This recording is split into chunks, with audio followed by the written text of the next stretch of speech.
Assalamualaikum warahmatullahi wabarakatuh.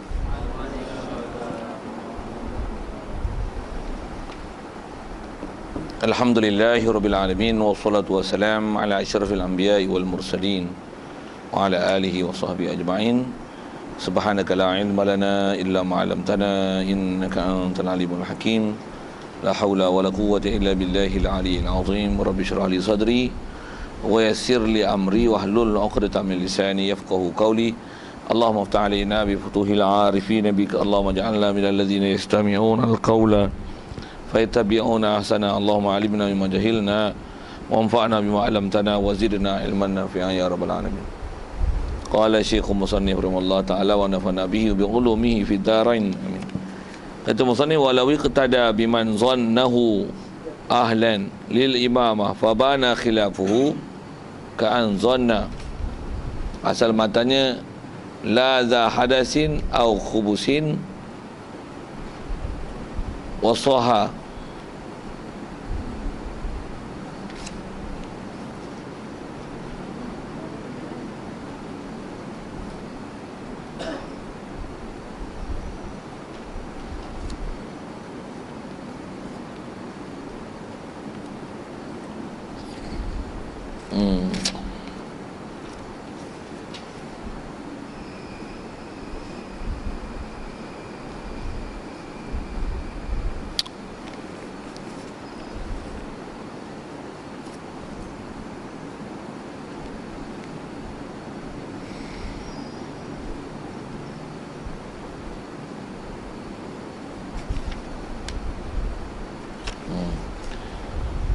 Wasaha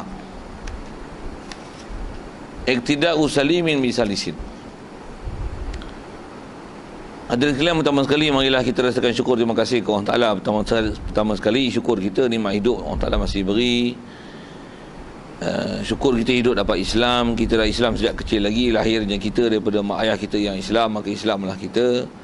Syukur banyak-banyak Allah Taala mudahkan kita dan lorongkan kita ke majlis-majlis ilmu. Dengan kita hadir ke majlis ilmu tu, dan ilmu yang kita dapat dan perolehi, syukur banyak-banyak Allah Ta'ala jadikan kita dapat membenarkan dan mengiktiraf, mengakui, menerima di hati dengan sebenar-benarnya, yang meyakini di hati dengan seyakin-yakinnya bahawasanya apa saja yang dibawa datang oleh Nabi kita Muhammad SAW adalah benar belaka. Dan syukur banyak-banyak Allah Ta'ala jadikan kita dan dimuafakatkan hati kita untuk kita boleh ikut perintah dia, tinggalkan larangannya tepat macam mana yang diajar oleh baginda Nabi kita Muhammad SAW itu. Kalau Allah Ta'ala jadikan kita begitulah rupanya, syukur banyak-banyak, itulah nikmat besar yang Allah Ta'ala beri. Yang rata-ratanya orang Islam kita tak dapat nikmat itu. Ada yang tak dapat Islam, ada yang Islam tapi tak dapat ilmu. Ada yang Islamnya kadang-kadang tak dapat ilmu tu, dia hanya dapat Islam baka dan keturunan aja. Ada yang dia pergi majlis ilmu tapi tak boleh nak beramai. Ada yang majlis ilmu pun tak pernah hadir, dan macam-macam lah keadaan. Allah Ta'ala pilih kita dalam keadaan yang segini baik. Bersama dengan itu diberikan kita kesihatan, lapang masa, hidayat, taufik, dapat kita hadir malam ni untuk solat maghrib berjemaah di surau ini.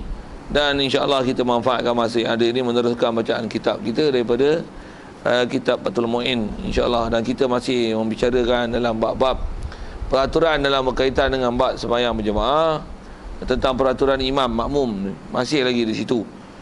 Baik, asal kita nak sambung tu, tang dia kata walau iktada biman zannahu ahlan fabana khilafuhu. Fabana khilafuhu. Kalau ikut asal permasalahannya sah.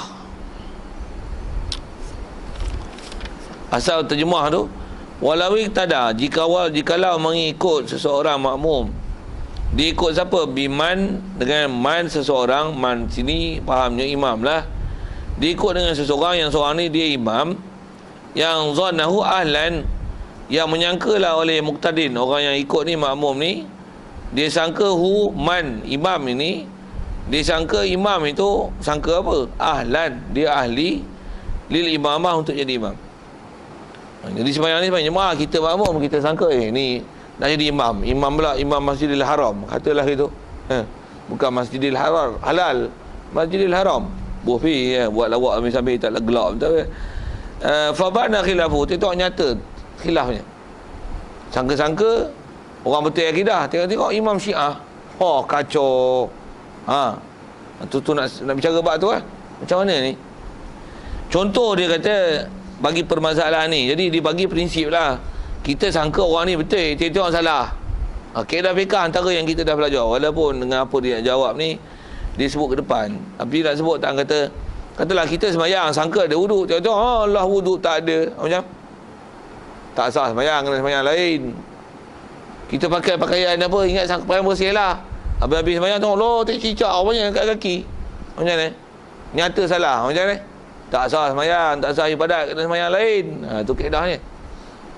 Pasal kaedah kita, apa-apa yang kita sangka dia betul dan tepat, sahih, cukup syarat, imam, tengok-tengok tak layak, apa kaedahnya? Batal ibadat yang kita buat dan kena qada lain. Itu kaedah. Sampai mati kena ingat kaedah tu. Satu bahaya di atas kaedah ni, atau bukan atas kaedah ni, nak kata bahaya kalau kita kekalkan diri kita dalam keadaan jahil berdasarkan kaedah ni. Itu maksud saya nak sebut tadi tu. Apa dia? Kita semayang, sangka-sangka betul dah semayang kita. Belajar, tengok tak sah. Macam, jawab. Wajib qada semua semayang yang kita semayang dalam keadaan bodoh yang kita sangka betul, rupanya tak sah. Bahayanya bangang. Sedap bubuh tu, bahasa tu. Bahayanya jahil, bahayanya tak belajar. Ni bahayanya jahil, tapi ramai orang kita tak peduli tentang bab ni. Ni ada video kita upload masuk internet esok. Buah tu kan, bahaya jahil, akibat bengong. Buah tu orang kata bubuh, tajuk pula sensasi kan. Bangang yang memudaratkan, tulis tu. Sajalah cerita-cerita tu, bila nak upload tak tahulah. Baik, jadi asal dah sebut itu kaedah dia. Pasal dia sebut kaedah ni lah, kita ikut imam, sangka-sangka imam ni bagus, tengok nyata fabana khilafu. Contoh kata dia ka'an zannahu qari'an, seperti ka'annahu, bahawasanya makmum ni dia sangka imam ni qari'an, sangka-sangka qari. Lepas tu ghaira makmum, dia sangka imam ni bukan makmum, tengok-tengok makmum. Kan kita dah belajar bab peraturan tu, tak boleh makmum ikut makmum. Panjang kita bicara itu bab tu. Rajulan, ataupun disangkanya lelaki, tengok-tengok perempuan, dia tengok khunsa, dia lelaki. Aqilan, ataupun disangka orang berakal, dia tengok fabana. Kalau masalah qari ni, fabana ummiyat, tengok ummi. Kita dah bicara istilah-istilah tu. Disangka dia ni bukan makmum, tengok-tengok nyatalah imam tu makmum. Disangka lelaki, tengok-tengok perempuan padahal dia lelaki. Majnunan, disangka orang berakal, tak tahu orang gila. Tengah-tengah semayang kata dia, menyongeng je kawan. Hehehe, aku gila lah. Itu. Macam mana? Ada solata wujuban, wajib ulang solat. Jadi kalau kita faham ada ni, permasalahan dia bagi contoh, dah habis semayang dah. Dia tengok lah perempuan cuma saya bagi contoh dia, orang gila, dia tengah semayang tu. Tengah semayang je ni macam mana? Batal dah semayang. Dia tak boleh teruskan tu, tak boleh, batal. Kalau hari tu pun rasanya ada soalan dah berkenaan dengan tu, semayang dia batal. Pasal apa? Bila peraturan mensyaratkan untuk sah ni, macam mana dah lepas tu, antaranya lah mesti lelaki mesti ikut lelaki, lelaki tak boleh ikut perempuan, tak boleh ikut khunsa, mesti baligh, aqil. Baligh tak syarat, silap saya sebut tu. Aqil lagi, mumayyiz. Mestilah akidah yang sah. Qari pula tu suci daripada hadas kecil, hadas besar kan. Tapi hadas tu lain sikit, yang tu disebut ke depan. Jadi asal nak bicaranya tentang khusus-khusus syarat ni lah. Jadi dah habis semayang baru tahu. Dia tengok perempuan, dia tengok ummi. Kalau contoh habis ummi macam mana? Semayang, zuhur, asar, senyap, tak tahu macam mana keadaan bacanya. Habis semayang, dia pun Astaghfirullahalazim, Astaghfirullah. Rupanya roh tak boleh sebut. Kita pun roh tak boleh sebut, umi rupanya. Semayang lain lah kau. Tu bagi contoh tu. Dan jangan buat gini, alah tak tahu, tak ngapa, orang taklah maafkan. La yukallifullahu nafsan illa wus'aha. Ada babnya bab tu. Dari segi berdosa saja-saja ikut tak ada. Yang ayat tu pun ulama bagi tafsir, antaranya bagi tafsiran macam tu lah. La yukallifullahu nafsan illa wus'aha, itu adalah masalah mengangkat dosa. Maksudnya kita tak mampu nak kenal dia sebelum ikut semayang. Kalau kita memang tahu dia tu tak sah semayangnya, kita ikut, memang saja-saja gedik-gedik pergi ikut orang tak sah semayang, berdosa besar lah. Tapi bila kita tak tahu, tak adalah dosa. Tapi bila dah tak sah, macam mana? Wajib ulang. Itu bicara hukumnya. Zaman lah ni, kalau ustaz-ustaz mudah.com ni, dia susah sikit Pak ni. Dia tak faham. Kitab fiqh tak pernah ngaji, baca ayat Quran tak mesti ikut kepala sendiri. Tu bagi fatwa gila babi. Tentu tak tentu agak hukumnya.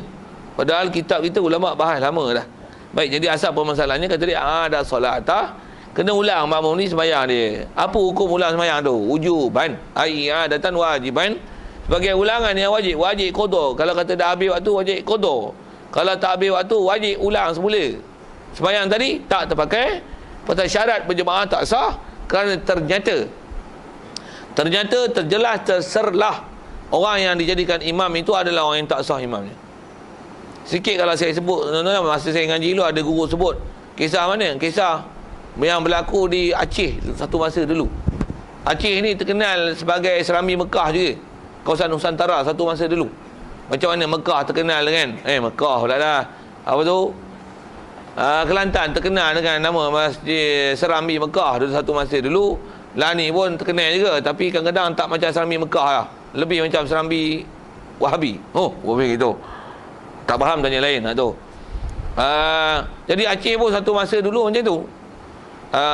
Antara cara penjajah nak rosakkan orang Islam macam mana? Dia hantar satu missionary dia yang memang dia ni kafir tapi menyamar orang Islam, belajar pandai Islam, pergi sana memang reti Islam, Arab apa semua, nahu sorak semua boleh, dilantik sebagai imam,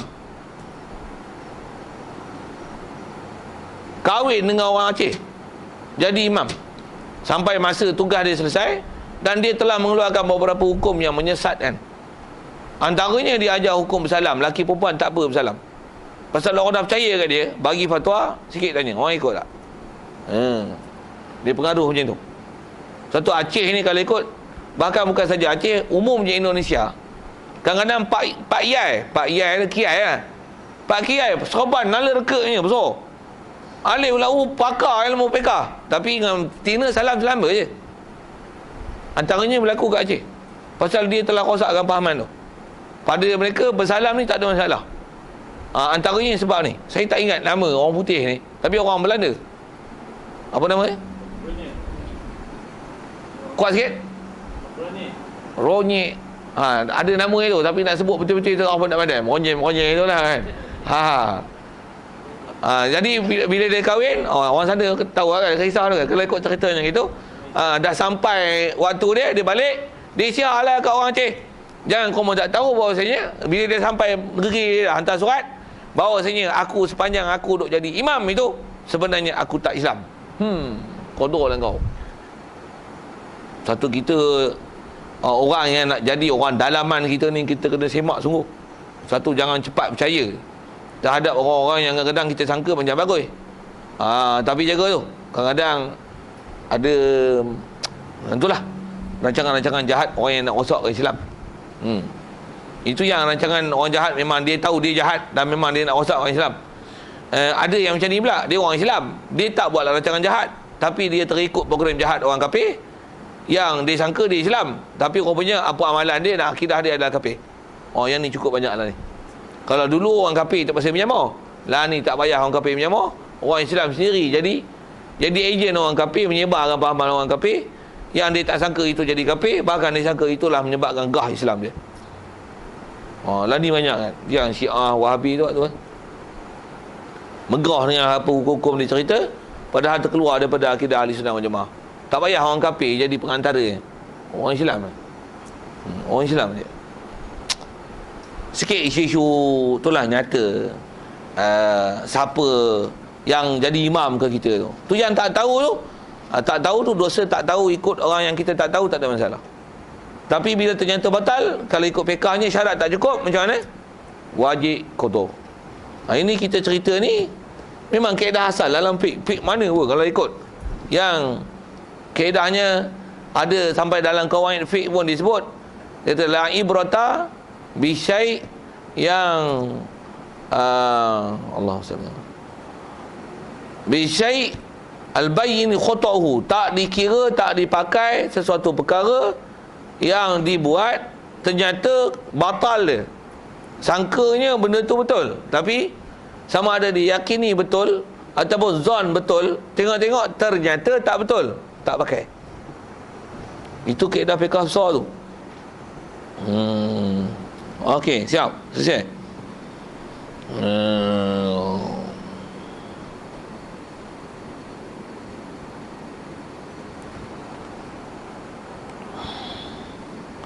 Jadi ada solat wujuban. Pasal apa kena ulang sembahyang? Li taksirihi bizalika bi taksirihi bi tarkil bahsi fi zalika. Kerana cuainya makmum dengan meninggalkan bahas fi zalika fi kaunihi imaman liman yakunu imaman makmuman lahu. Dia cuai, dia ni jadi makmum, yang imam tu siapa? Cuai tu. Oh, yang tu pun cah tu. Satu, lepas tu disebab cuai tu tuan-tuan, tu yang kata kita ni nak jadi makmum, imam kita kena pasti. Satu.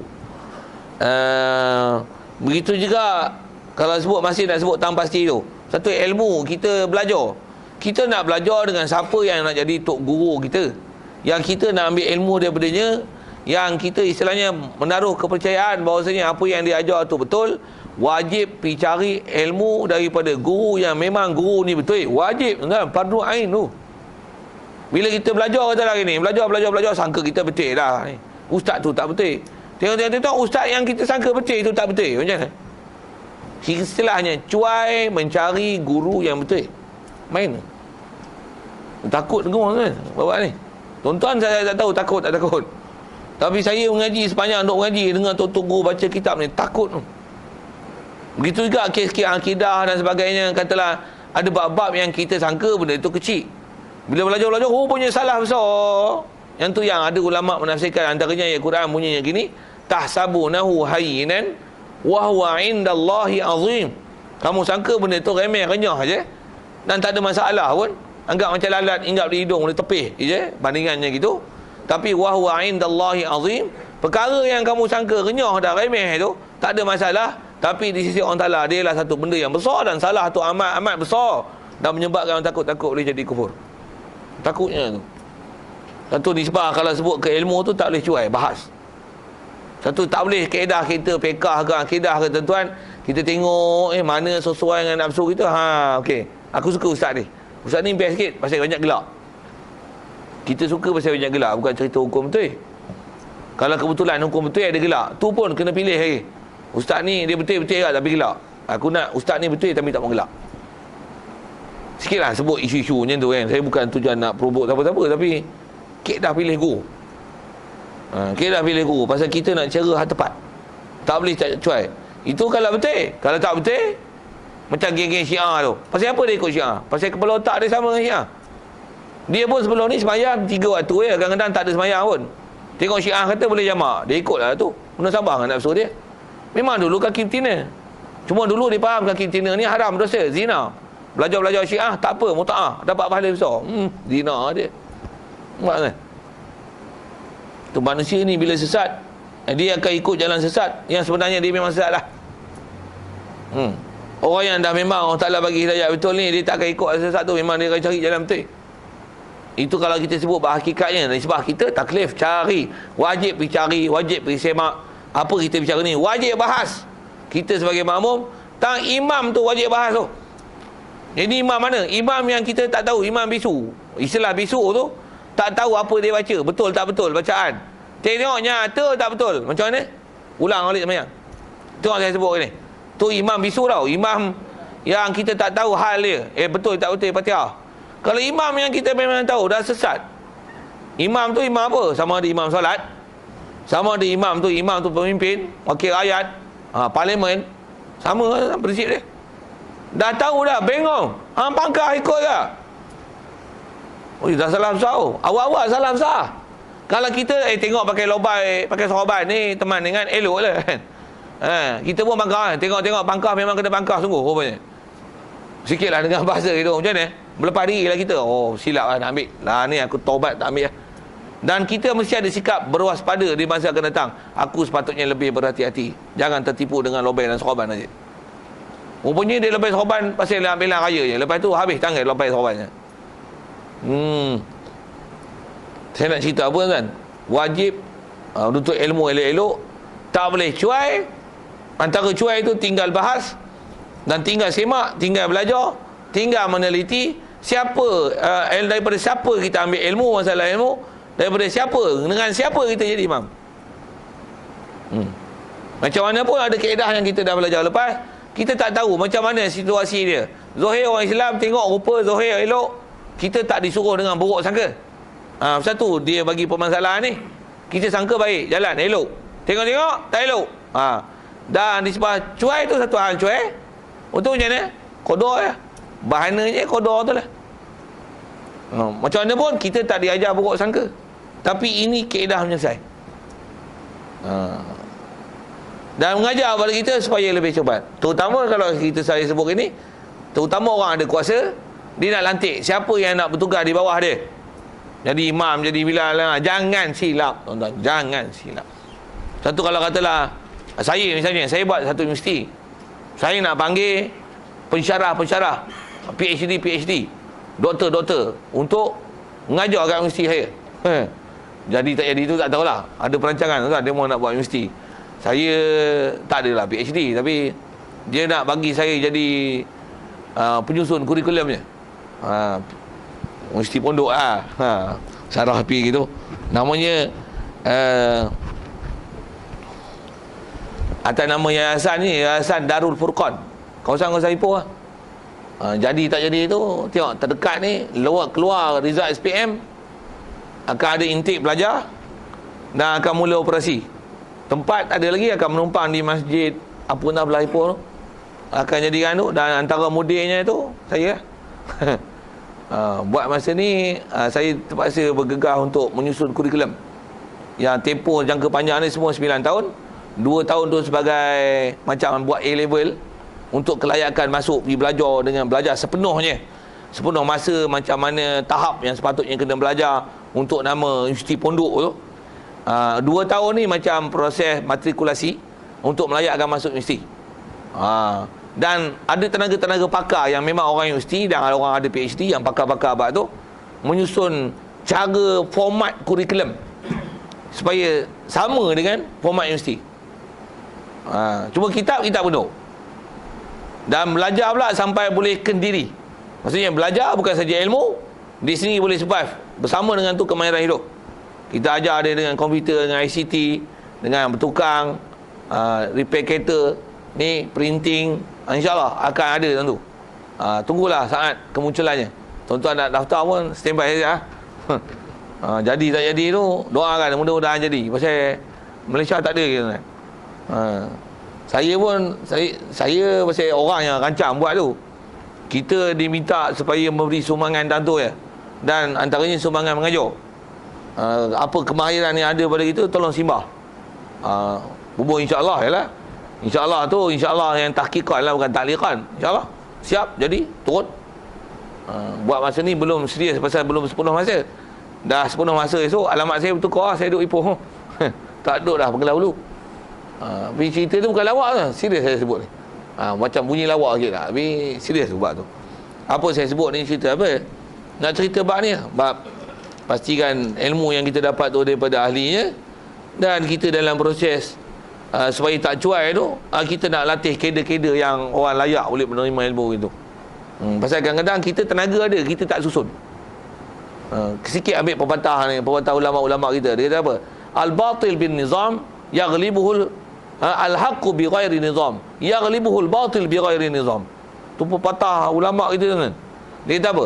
Benda yang batil, tapi benda tak batil, yang benda tak elok, benda sesat, tapi dia atur susun dengan strategi dan peraturan sistem yang sangat kemas. Dia akan mengalahkan benda hak yang tak disusun dengan batil, dengan hak, dengan betul. Islam betul, ahli sunnah wal jamaah betul, tapi kita tak susun elok-elok. Pondok betul, kitab yang dia ajar tepat, tapi tak susun elok-elok, tak sistemkan dia. Benda batil, Syiah benar, pasal dia susun dengan strategi. Wahabi benar, pasal dia susun dengan strategi. Wahabi pergi belajar kat Mekah free, belajar kat Madinah free, support semua ke. Belajar kat Iran free, belajar kat pondok kena bayar. Tapi bayar pun setahun RM50, takkan tak boleh bayar, nak kan tak nak je. Tapi kalau ikut mahal lagi belajar dekat Arab Saudi, naik kapal terbang mahal, bayar juga tuan-tuan kapal terbang. Pakaian kena beli juga. Pondok kami sempoi tak ada pakaian rasmi pun. Acik ada sekorban, ada Melayu. Nak sebut murah tu. Jadi yang tu tak kalah kami. Cuma ke depan ni tuan-tuan tanya juran dengan saya, yang tanya saya. Sikit cerita bab tu. Tapi kalau ikut akan cari seberapa jalan yang boleh untuk memudahkan setiap orang yang nak pergi belajar. Cuma intake pun ada syarat lah. Nanti kita memang ada syarat nanti nak ambil label macam mana pelajar tu. Memang lepasan SPM. Kita ambil ketentuan satu. Nak ambil lepas SPM ni supaya tak nak bersangkut paut dengan sistem pelajaran kebangsaan yang mainstream yang sampai SPM tu. Yang tu pasal dia terikat dengan kementerian. Pening. Dengan sistem dia lah, apa PBS lah, apa balak lah, laporan ni. Yang tu hang buat lah. Ngaji dulu. Hang besar lepas SPM dah lepas, mari kami. Ambil. Lagipun dia punya sistem lebih bebas. Dan kita boleh susun ikut style pondok betul lah. Dan pondok pun kalau ikut memang kalau disebab pengalaman saya ngaji, satu saya terima apa yang diorang panggil saya ni. Pasal tengok pengalaman mengaji dan mengajar, memang orang yang boleh terima dengan sistem pondok ni orang lepas SPM. Budak-budak umur 13 bukan tak boleh ajar, kita ajar, tapi dia tak apa nak telan. Dan dia punya kepala otak pun tak apa nak nampak lagi nak mengaji apa. Pula tu keupayaan dia memang duk pondok ni, keupayaan universiti tau. Pasal kita mengajar tu bukan benda yang remeh-remeh. Saya pernah ngajar budak-budak baru masuk nanti kenal satu, tapi ajak serius lah pelajaran yang sepatutnya yang dia kena telan. Ada budak-budak universiti yang tumpang mengaji. Saya ajar budak yang baru masuk tu, ajar Al-Kalam tu, dia baru dengar kuliah saya sekali je. Saya ajar mula-mula pelajaran tu. Saya syarah Al-Kalam tu dalam masa 2 jam setengah. Bagi cara pondok lah ngajar. Tok. Orang universiti yang main menumpang baru dengar sekali kuliah saya tu, kata dia, cara ustaz ngajar ni kami universiti tak mengaji. Dan ustaz ajar ni pelajaran tu tinggi. Kami kat universiti pun tak kerti buat ni. Padahal dia ngaji bahagian bahasa Arab dah 2 tahun. Tuan dengar saya sebut apa? Jadi maksudnya kami ajar kat pondok ni bukan pelajaran-pelajaran yang orang kata remeh-remeh, yang down standard, low standardnya. Satu, kalau tuan-tuan yang low standard pergi pondok, ngangah lah. Ada orang yang dia kadang-kadang akhir umur nak habiskan pergi umur apa, nak habiskan sisa-sisa hidup dia, berpilah bahasa itu kan, nak pergi sembahyang jemaah, nak dengar majlis ilmu, nak dengar ini, pergi pondok ngangah ni. Pasal apa? Terkejut beruk. Kitab semua Arab semua tak ada baris. Orang macam mana nak mengaji? Orang nak mati ke orang nak hidup? Orang yang nak hidup, orang yang nak mengaji, orang yang baru, yang masih fresh, nak bagi ilmu, simbah lekat. Tu yang main pondok. Bukan yang nak mampu alif bata tak berkenai, gigi pun tak ada, telinga berpekak, telinga mata berkabut, pakai spek mata pun tak nampak, boh kantar pula tu lagi. Tu tak ada mengaji. Boleh dapat fadilat je. Okey, sikit syarah kat tu kan. Tak doa memang boleh doa. Nak jadi tak jadi tu esok ada, tuan-tuan lah antara jadi supporters ni. Pasal insya-Allah akan ada istilah apa tu? Tadi orang sebut apa? Koperasi. Koperasi pun bukan buat koperasi berniaga. Atas nama cooperation. Maksudnya semua orang bakat bagi sumbangan untuk majukan kita punya institusi ilmu yang macam ni. Darul Furqan ni. Maksudnya semua orang bagi sumbang.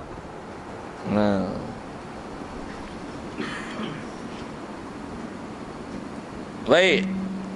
Asal bicara ke situ tu pasal nak sebut kata kita tak boleh cuai, bahas, pergi cari, pergi nilai dengan ilmu yang kita dah ada untuk kita menilai apa yang sepatutnya. Dan tak boleh kita hanya membuat hanya satu kaedah jalan pendek, mana sesuai dengan kita ikut, mana tak sesuai aku tak mau dengar ustaz ni. Tak betul. Kaedah kita mana yang kita tak mau dengar sekalipun, tapi apa yang diajar tu ialah betul. Wajib dengar, wajib belajar dan wajib cari itu. Jangan yang mana sesuai dengan nafsu sahaja. Pasal belajar kalau ikut nafsu rosak. Satu banyak orang tak jadi belajar entah pasal belajar ikut nafsu. Sikit buat tu. Tuan-tuan ada masalah tanya. Kalau tak saya yang penjelasan tu tak berjelas. Baik, la ini tada biman zannahu mutatahiran fa bana za hadasin. La yu'iduha. La ni asal mana tidak. La apa? La yu'iduha. Tak kena ulang sembahyang. Bila?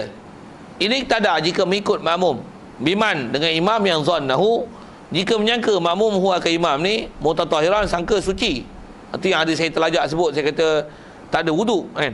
Tak mandi hadas. Tengok-tengok kita sembahyang, tengok imam tak ada wudu.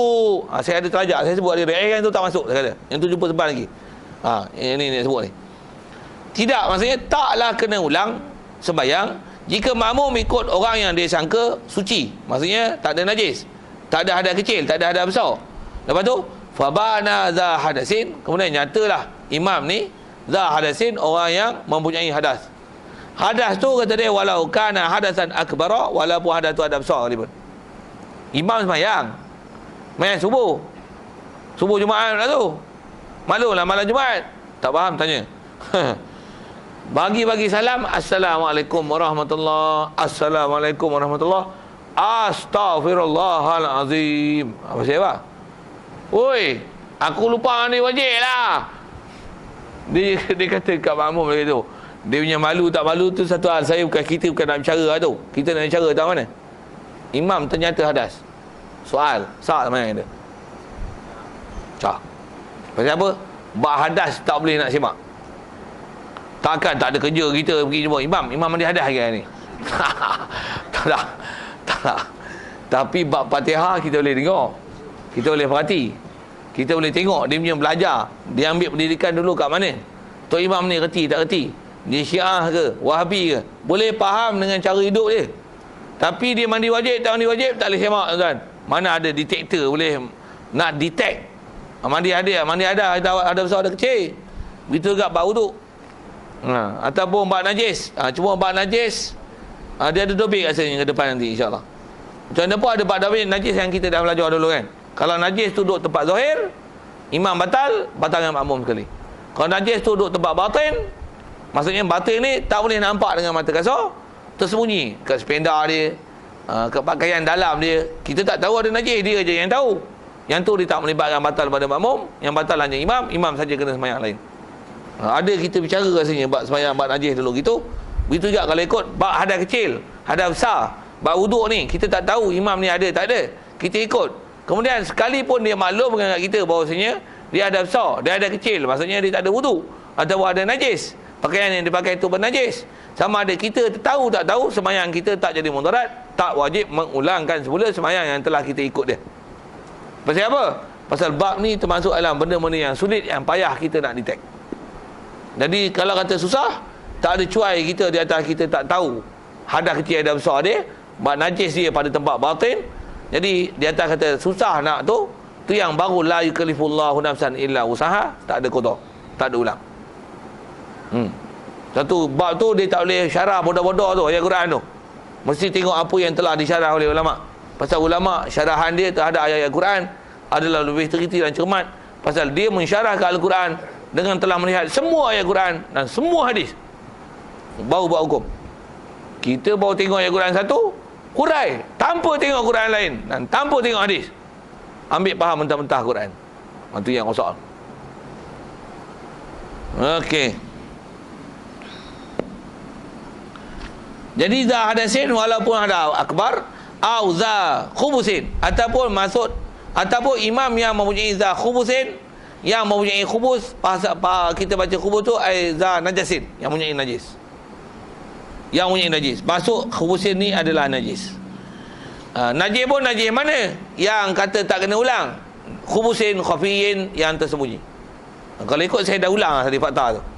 Apa dia? Najis kalau duduk tempat zahir, imam batal, makmum batal. Najis kalau bukan duduk tempat zahir, imam saja batal, makmum tak batal. Makmum tak perlu mengulang semula ibadat yang dia buat, yang mengikutkan imam yang ada najis pada tempat batin.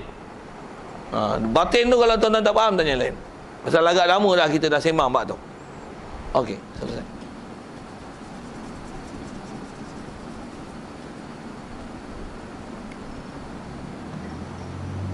Walau fi jumu'atin izada ala arba'ina. Dan dia kata tak wajib juga kena ulang tu, sekalipun berlaku imam yang mempunyai kes-kes ni yang ada hadas ni, ataupun najis yang tersembunyi ni pada sembahyang Jumaat, syarat sembahyang Jumaat ni inzada ala arba'ina, jika lebih ya imam daripada 40. Maksudnya jangan dengan imam tu 40. Bila kaedah kita Syafi'i mesti syarat 40 tu bersama dengan imam. Imam termasuk dalam 40. Kalau katalah dengan imam tu cukup-cukup 40, tengok imam batal. Bila imam batal jadi 39, habis batal semua Jumaat. Kalau katalah memang yang cukup 40 tu lebih, dan antara 40 tu imam, bila imam batal katalah angka dia 80, batal satu, tinggal 79. Jadi masih sah Jumaat pasal ada 79 yang sah. Sekalipun yang batal tu imam.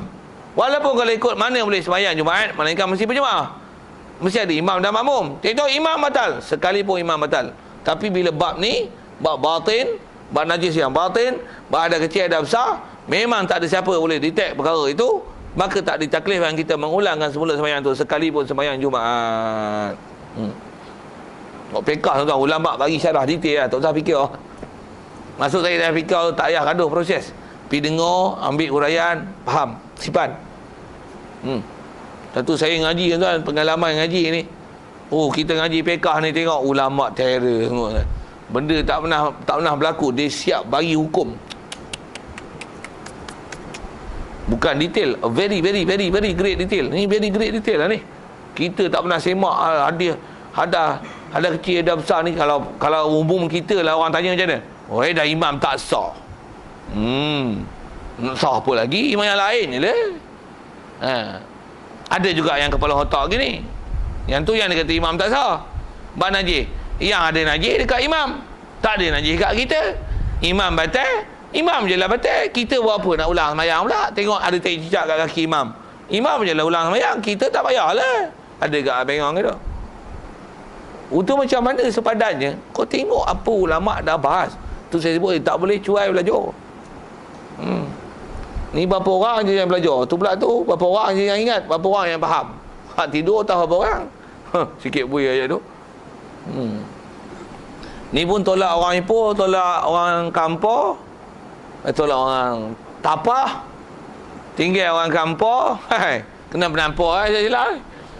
Sikit tuan nak guna bahasa-bahasa tu. Sehati kita weh. Geng-geng dulu yang rajin-rajin mengaji tengok ramai tak ada dah. Semua dah pergi batu dua dah. Bofi saya sikit bahasa lebih kasar sikit lah bahasa tu. Ramai tuan-tuan yang dulu yang follow mengaji. Habis lah tak ada lah. Tok Bilalnya apalah macam-macam. Nama pun tak apa nak ingat nama dulu kan. Habis lah muka-muka tu semua tak ada lah. Yang tinggal veteran betul-betul ni tinggal berapa orang. Tambah kalau tanya yang mula-mula saya ngajar sini dia ada. Sampai lah ni dia ada lagi. Berapa orang? Muna renda, Muna nala, Anji lagi. 5 orang saja. Muna renda, Muna nala, Anji. Bukan Anji Patel, Anji je. Anji Patel 50. Pandai Tamil lah. Hantar kau lah. Okey, fala tajibu i'adah. Okey. Sekali pun sembahyang Jumaat. Jadi yang Jumaat dia tak kaedah tu 40 tu. Fala tajibu i'adah tu maka tak wajib ulang. Yang mana ni? Bab ada besar, ada kecil, dan bab najis yang khafi. Saya gunakan bahasa ni najis batin. Istilah batin tu yang tak nampak dengan penglihatan zahir. Satu kalau najis ada di kaki, ada di kain, ada di baju, ada di serban, ada di kopiah, tu nama zahir.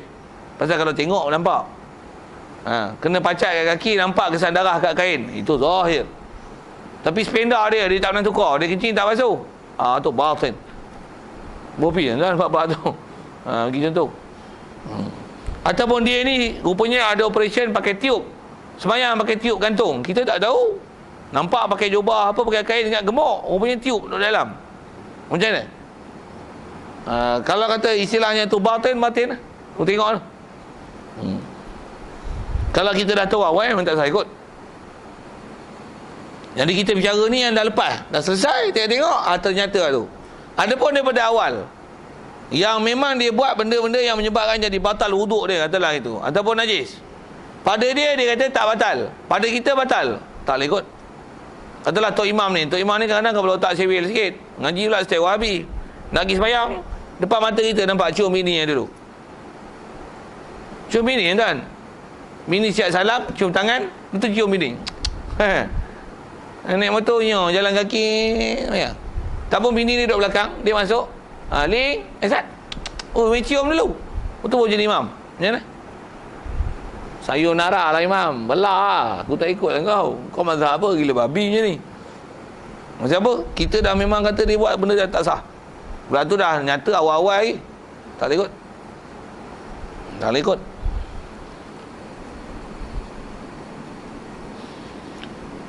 Wa in kana al-imamu aliman intifai taksiril makmum. Baik. Jadi kata dia tak wajib ulang sekalipun imam itu dia mengetahui tentang hal dia, tak ada hadahnya, ada hadahnya, ada besarnya, ada kecilnya, ada najis yang batin dia. Pasal apa? Yang imam tu walaupun dia tahu tak jadi masalah ke makmum. Lintifai taksiril makmum, kerana ternafinya cuai makmum. Pasal benda ni makmum memang tak boleh nak periksa dah semak. Okey. Izla amarata alaihima, kerana tak ada tanda alaihima di atas keduanya ala hadasin dan khubusin khafi tadi. Pasal tak ada tanda. Sikit kalau kita sebut tentang isu tadi, tu yang kafir menyamar dia macam mana? Kalau ikut boleh kenal tanda. Boleh kenal. Orang menyamar boleh kenal. Cuma mungkin ada yang kita cuai lah dan terlepas pandang. Terlepas pandang. Sikit lagi sebut tang boleh kenal tu. Betul kalau katalah tak kenal macam mana pun, hukum dah jelas, kita dah sebut tadi. Dan tunjukkan, tambah pula kita nak bicara ni jadi imam. Satu sekali lagi kalau sebut, satu, kita tak akan bab-bab nak jadi pimpinan kita ni, kita tak akan, dari segi prinsip jangan sekali-kali melantik orang nak jadi pemimpin kita yang orang kita tak tahu asal usul dan datang daripada mana dan macam mana hal dia. Ini masalah dia. Kalau dalam Quran ada satu ayat Quran surah Ali Imran, orang Taala sebut ini, ya ayyuhallazina amanu la tattakhidhu bitanatan min dunikum la yalunakum khabala waddu ma anitum qad badatil baghdha'u min afwahihim wa ma tukhfi suduruhum akbar. Allah Taala sebut apa? Ya ayyuhallazina amanu la tattakhidhu bitanatan min dunikum. Jangan ambil bitanah. Apa dia bitanah? Bitanah daripada perkataan batnun.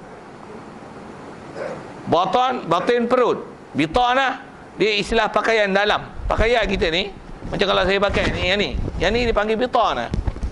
Jadi maksudnya nak pakai pakaian dalam. Jangan ambil pakaian dalam. Disebut selah ikut pakaian dalam, tapi maksudnya orang yang rapat. Orang yang nak jadi rapat dengan kita, pimpinan kita, jadi spy kita, orang yang kita percayai. Itu istilah pakaian dalam. Dia ada kiasan bahasa situ. Min dunikum, orang yang lain daripada kalangan kamu. Quran siap bagi pedoman. Satu orang-orang yang macam tu, tambah yang istilahnya yang macam kata lompat. Tu tekan boleh ambil tu. Payah kan? Faham tak kata lompat? Tak faham? Tak faham tanya lain. Tambah pula yang nyata memang hardcore punya dulu gila. Kalau kata memang ada tanda-tanda memang dia drastik berubah betul. Memang nampak kesolehannya dan keadaan taubatnya. Tu tak baik. Dan benda tu boleh faham amarat. Orang yang pura-pura ni boleh faham. Boleh kenal tanda tu. Sikitlah sebut bab tu. Yang nak kata kita kena berhati-hati untuk pilih orang-orang yang dalaman kita. Tambah benda tu pula dalaman dalam bab pengurusan yang besar. Bahaya kan. Dengar saya sebut tu. Tambah pula, tengok-tengok pula dia dapat pangkat pula, dia nyatakan yang dia kepura-puraan dia tu. Katalah macam ni, dia duduk bahagian atas tu, pimpinan, dia kata, tuan-tuan semua, sebenarnya saya adalah Syiah. Mampu kita tuan, mampu kita. Macam mana pun jawatan dah pegang. Sebab tu dah sah apa-apa pengakuan pengiktirafan. Jadi dia kata saya adalah Wahhabi. Pening tu. Tu kena cermat tu. Kena cermat.